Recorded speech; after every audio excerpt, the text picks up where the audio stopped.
Let's talk a little bit about excessive versus effective permissions.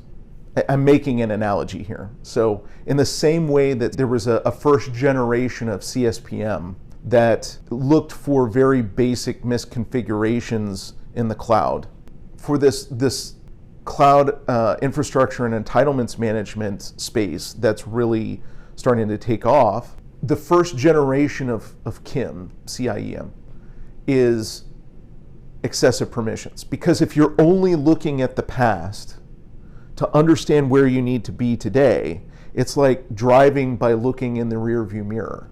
While it's possible, and you do need to have a rear view mirror to effectively drive, it's not the only thing.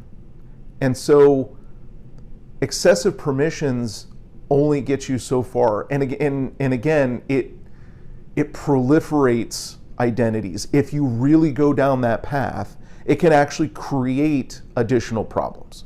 Now, there's a couple of ways to look at this, because each cloud looks at effective permissions a little differently. But AWS has this concept of a permissions boundary. So everything from SCPs to S3 bucket ACLs, the access control list, and everything in between. Excessive permissions won't necessarily take those things into account.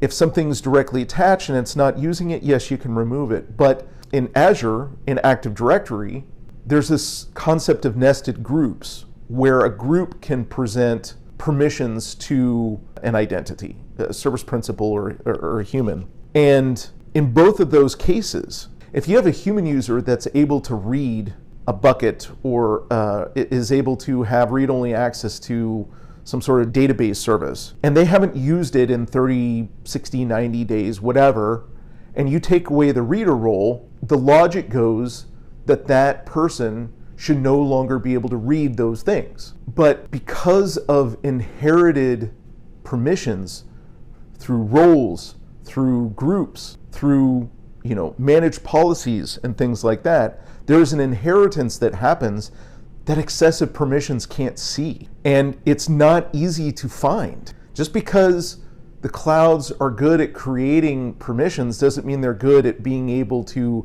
help you see them or understand how they're all linked.